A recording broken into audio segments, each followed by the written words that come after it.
Hi there, and welcome to this day in history for August 20th. August 20th is the 232nd day of the year in the Gregorian calendar, 233rd in leap years, with 133 days remaining to the end of the year. We have a shoe word for today's word, and that is revamp or revamp. Revamp can be a verb or a noun. As a verb, is pronounced revamp, and for a noun, it's pronounced revamp. As a verb, revamp means to renovate, refurnish, revise, etc. As a noun, revamp means an instance of renovation, refurnishing, etc.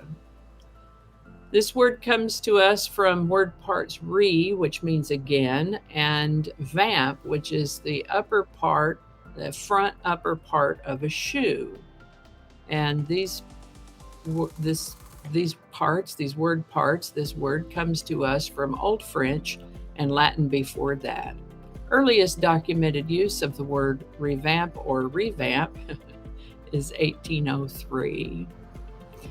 Alrighty, moving forward, we're going to start with the birthday of the 23rd President of the United States, Benjamin Harrison, born August 20th, 1833.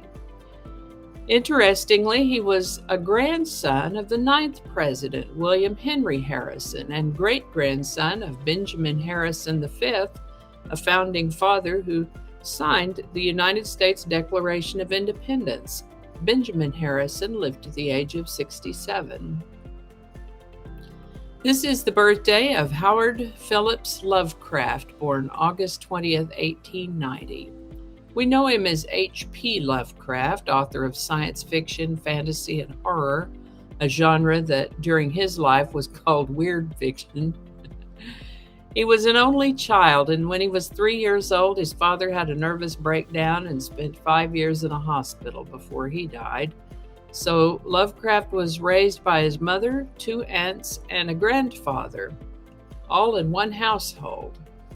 Unfortunately, he was never able to support himself with writing and editing and was virtually unknown during his lifetime, but is vastly popular now. He lived to the age of 47. This is the birthday of novelist Jacqueline Susann, born August 20th, 1918. She was born and raised in Philadelphia and wanted to be an actress, so she moved to New York City when she graduated from high school. She didn't really get all that far with acting. She did some commercials, had bit parts in Broadway plays, worked as a model, things like that. Her first book of consequence, Every Night, Josephine, was about her beloved poodle, and it didn't get much attention. But her husband suggested maybe she could write about her experience with the underbelly of show business. And so in 1966, she published a book called Valley of the Dolls. You might have heard of it.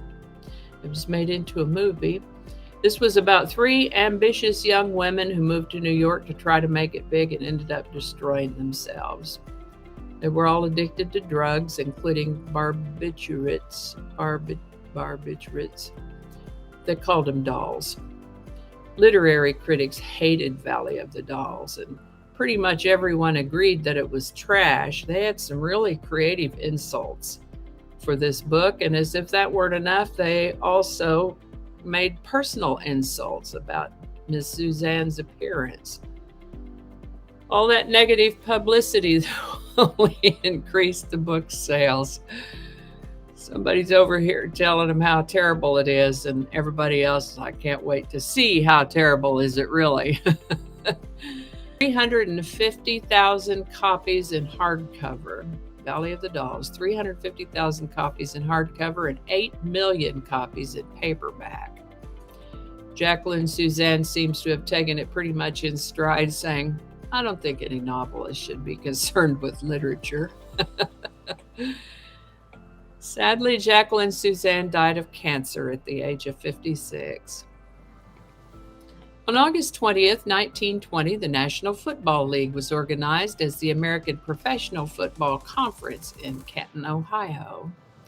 Also on August 20th of 1920, the first commercial radio station began operations in Detroit. His call sign was 8MK then, but now it's WWJ.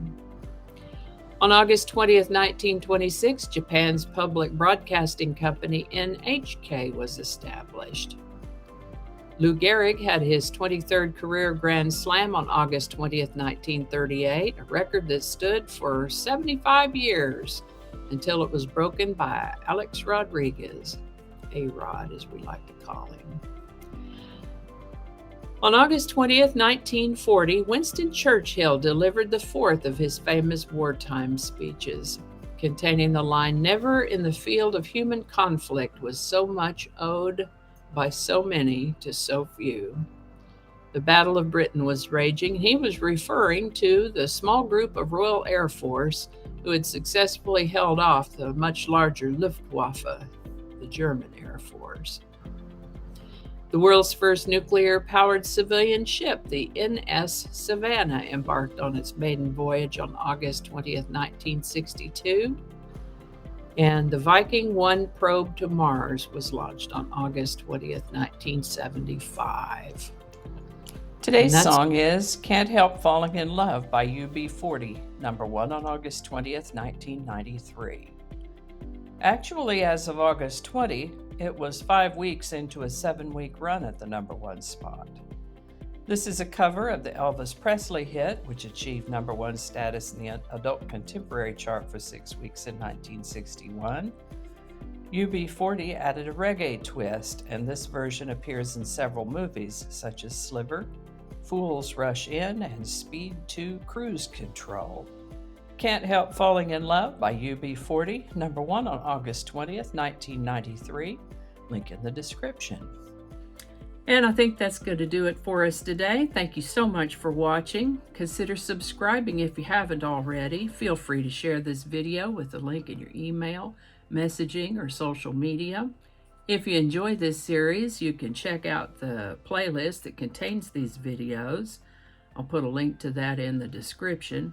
That description lives on YouTube, so for other platforms, I'll include the link to my blog page that is called No Really.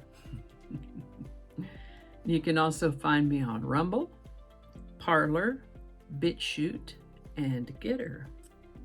All those links in that description. Alrighty, that's all I can think of right now. Thanks again, and I'll see you next time.